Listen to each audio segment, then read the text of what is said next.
പിതാവിന്റെയും പുത്രന്റെയും പരിശുദ്ധാത്മാവിന്റെയും നാമത്തിൽ ആമേൻ. എന്റെ പ്രിയപ്പെട്ടവരെ, ഇന്ന് മാർച്ച് 23 തിങ്കളാഴ്ച. അമ്മേ പരിശുദ്ധ അമ്മേ, അമ്മേ പരിശുദ്ധ ദൈവമാതാവേ, കൃപാസനത്തിലൂടെ ഞങ്ങൾക്കും ഞങ്ങളുടെ ദേശത്തിനും അമ്മ മധ്യസ്ഥം തേടി തന്ന എല്ലാ അനുഗ്രഹങ്ങൾക്കും കൃപകൾക്കും ഞങ്ങളിപ്പോൾ ഹൃദയം നിറഞ്ഞ നന്ദി പറയുന്നു. അമ്മേ പരിശുദ്ധമ്മേ ദൈവമാതാവേ, 2004 ഡിസംബർ 7 ഉച്ചകഴിഞ്ഞ് 2:30 കൃപാസനത്തിൽ സംഭവിച്ച അമ്മയുടെ പ്രത്യക്ഷപ്പെടലിനെക്കുറിച്ച് തിരുസഭയ്ക്ക് സമർപ്പിച്ചിരിക്കുന്ന പഠനരേഖകളുടെ മേൽ സഭാത്മകമായ പഠനം ആരംഭിക്കുവാൻ ഞങ്ങൾ പ്രാർത്ഥിക്കുന്നു. അമ്മേ പരിശുദ്ധമേ, ഭൂസ്വർലോകങ്ങളുടെ രാജ്ഞിയായ അങ്ങേയ്ക്ക് ഭൗമസംരക്ഷണത്തിനായി പ്രപഞ്ചപ്രകൃതിയെ തന്നെ തിരുസഭ പ്രതിഷ്ഠിക്കുവാൻ ഈ പ്രത്യക്ഷീകരണം വഴി ഇടയാക്കണമേ. പരിശുദ്ധമേ, ജപമാല മാതാവേ, സകല കൃപാസനം പ്രാർത്ഥനയോടും ചേർത്ത് ഞങ്ങളിപ്പോൾ പ്രാർത്ഥിക്കുന്ന ഈ കുടുംബത്തിന്റെ പ്രത്യേക നിയോഗം പറ മക്കളെ.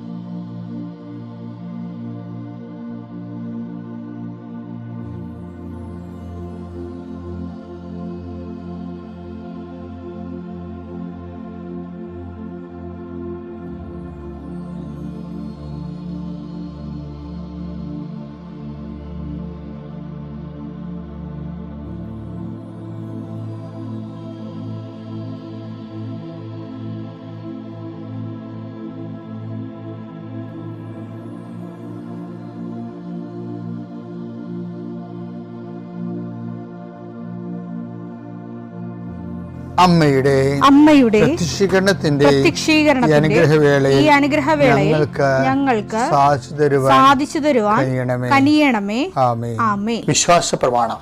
സർവശക്തനായ പിതാവും ആകാശത്തിന്റെയും ഭൂമിയുടെയും സൃഷ്ടാവുമായ ദൈവത്തിൽ ഞാൻ വിശ്വസിക്കുന്നു.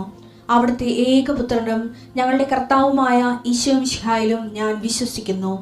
ഈ പുത്രൻ പരിശുദ്ധാത്മാവിനാൽ ഗർഭസ്ഥനായി കന്യകാമറിയത്തിൽ നിന്ന് പിറന്ന് പൊന്തിയോസ് പീലാത്തോസിന്റെ കാലത്ത് പീഡകൾ സഹിച്ച് കുരിശിൽ തറയ്ക്കപ്പെട്ട് മരിച്ച് അടക്കപ്പെട്ട് പാതാളങ്ങളിൽ ഇറങ്ങി മരിച്ചവരുടെ ഇടയിൽ നിന്ന് 3-ാം നാൾ ഉയർത്ത് സ്വർഗത്തിലേക്ക് എഴുന്നള്ളി സർവശക്തിയുള്ള പിതാവായ ദൈവത്തിന്റെ വലതുഭാഗത്തിരിക്കുന്നു.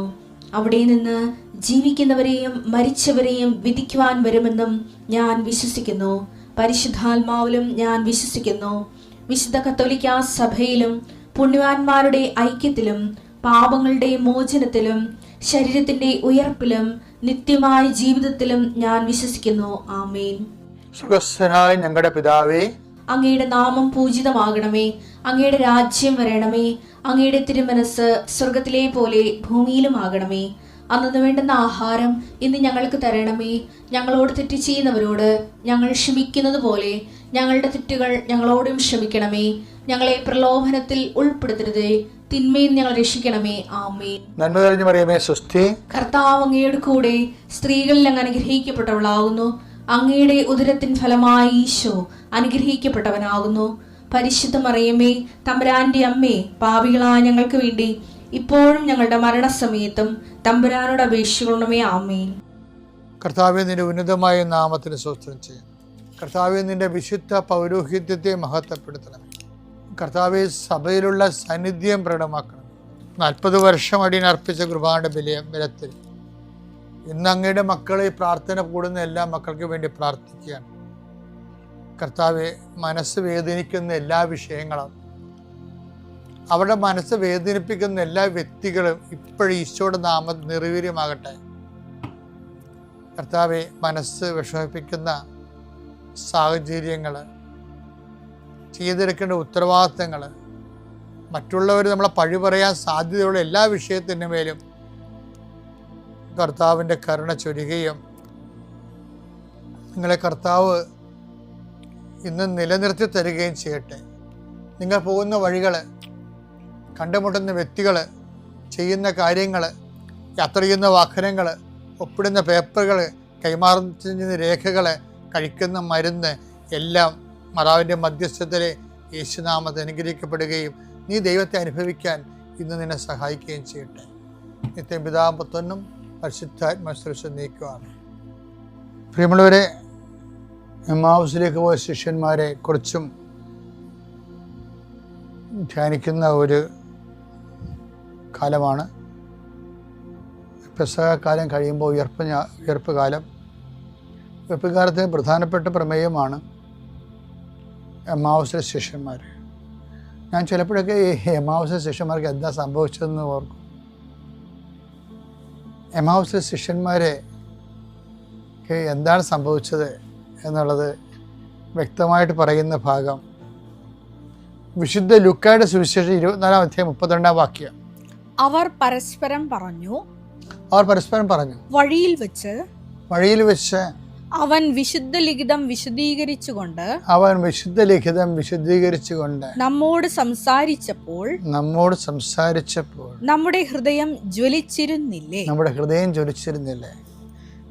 ഞാൻ എപ്പോഴും ചിന്തിക്കണത്, ഈ ഹൃദയം എന്നുള്ള വാക്ക് സുവിശേഷം ഉപയോഗിക്കുമ്പോൾ അതെപ്പോഴും വ്യാഖ്യാനിക്കപ്പെടേണ്ടത് സുവിശേഷത്തിൻ്റെ ഒരു ബയോളജിക്കൽ ബാക്ക്ഗ്രൗണ്ടിൽ വെച്ചാണ്. ഇതിങ്ങനെ പറയാൻ കാരണം വെച്ച് കഴിഞ്ഞാൽ, ഹൃദയം ജ്വലിക്കുന്ന ഒരു പ്രക്രിയ ആണ് വചന കൈമാറ്റത്തിൽ ഒരു വിശ്വാസിക്ക് സംഭവിക്കേണ്ടത്. അതിനാണ് ഇവാഞ്ചലൈസേഷൻ എന്നൊക്കെ പറയുന്നത്.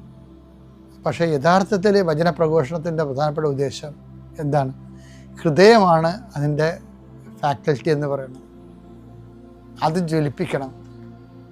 ഹൃദയം ഒരു ബയോളജിക്കൽ ഉപകരണമാണ്, അല്ലേ? ഒരു മോട്ടറല്ലേ, പമ്പിങ് മോട്ടറാണ്, ബ്ലഡ് പമ്പ് ചെയ്യണം. ബയോളജിക്കലായിട്ട് പറഞ്ഞാൽ ശരിക്കും ബ്ലഡ് പമ്പ് ചെയ്യുന്നൊരു മോട്ടറാണ്.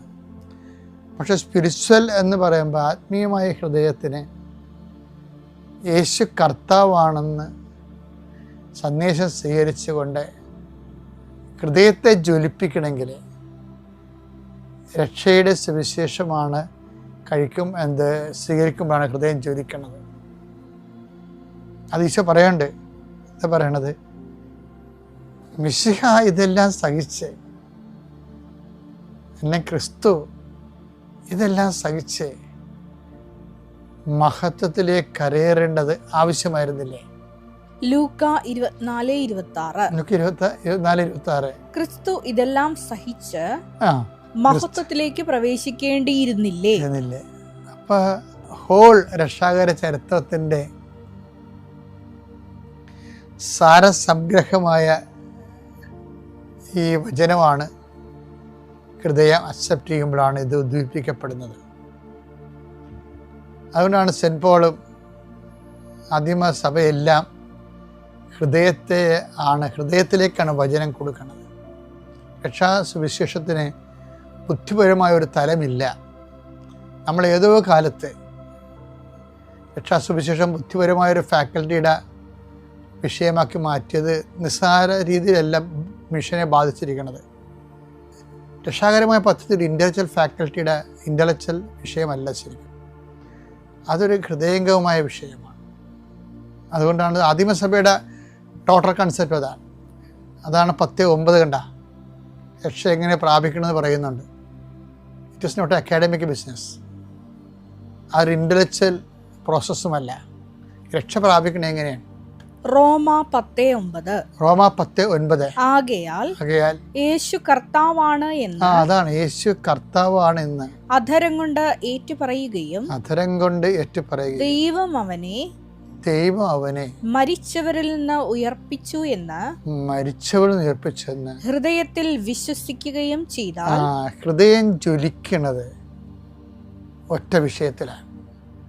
യേശു ദൈവം അവനെ മരിച്ചവൻ ഉയർപ്പിച്ചെന്ന് ഹൃദയത്തിൽ വിശ്വസിക്കണം. ഈ ഒരു വിശ്വാസം ആ ഹൃദയത്തെ ഫോക്കസ് ചെയ്തുകൊണ്ട് അവൻ നമ്മോട് സംസാരിക്കുന്ന സമയത്ത് നമ്മുടെ ഹൃദയം ജ്വലിക്കുകയായിരുന്നില്ലേ എന്ന് എമ്മാവുസ് ശിഷ്യന്മാർ പറയണില്ലേ? അപ്പം അവൻ എന്താ സംസാരിച്ചത്?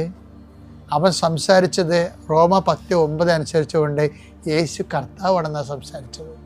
അവർ രക്ഷയുടെ അനുഭവത്തിലേക്ക് വരികയിരുന്ന ആ രക്ഷയുടെ അനുഭവം കിട്ടിയ ആൾക്കാരെ എന്താണ് അവരുടെ കണ്ണ് തുറന്നെന്നാണ് പറയണത്. ലൂക്ക 24:30-31. ലൂക്ക 24:30-31. അവരോടൊപ്പം ഭക്ഷണത്തിനിരുന്നപ്പോൾ അവൻ അപ്പമെടുത്ത് ആശീർവദിച്ച് മുറിച്ച് അവർക്ക് കൊടുത്തു. അപ്പോൾ അവരുടെ കണ്ണ് തുറക്കപ്പെട്ടു. അവർ അവനെ മുറിച്ചപ്പോഴേ കണ്ണ് തുറന്നു. എന്തപ്പമാണ് മുറിച്ചിരിക്കുന്നത്? ഈ വചനങ്ങളെല്ലാം കേട്ട് ഹൃദയം ജ്വലിപ്പിച്ച് രക്ഷയുടെ അനുഭവത്തിലേക്ക് വന്നപ്പോൾ എൻ്റെ ശരീരം ഭക്ഷിക്കുന്നവൻ ഞാൻ മൂലം ജീവിക്കുമെന്ന് പറഞ്ഞ് ജീവൻ്റെ അപ്പമാണ് അവൻ മുറിച്ചിരിക്കുന്നത്. അതോടുകൂടി ആ മുറിക്കപ്പെട്ട നിമിഷങ്ങളിൽ അവരുടെ കണ്ണ് തുറന്നു. അവരെന്താ കണ്ടിരിക്കണത്? അകലെ കല്ലറ കണ്ടു. കല്ലറയുടെ കൂടെ കാൽവരി കണ്ടു. കാൽവരിയുടെ കൂടെ കൂട്ടായ്മ കണ്ടു. അവരെടുത്തൊരു ഓട്ടമാണ് ഓടണം. എന്തിനാണ്? ആ കൂട്ടായ്മയിലേക്കും ആ കൂട്ടായ്മയിലൂടെ ഭാഗമാകുമ്പോൾ ലഭിക്കാൻ പോകുന്ന കാൽവരിയെക്കുറിച്ചും ആ കാൽവരിയുടെ നിത്യസമ്മാനമായ കല്ലറയെക്കുറിച്ചും നിത്യതയെക്കുറിച്ചും ആണ് അവർ തിരിച്ചു പോകുന്നത്. ഓരോ അപ്പമർക്ക ശുശ്രൂഷയും ഓരോ പെസഹവാരവും കല്ലറ കാൽവരിയും കൂട്ടായ്മയും തിരിച്ചറിഞ്ഞുകൊണ്ട് ഐക്യപ്പെടാനുള്ള ദൈവത്തിൻ്റെ വിളിയാണ്. പിതാവിൻ്റെയും പുത്രൻ്റെയും പരിശുദ്ധാത്മാവിൻ്റെ നാമത്തിൽ.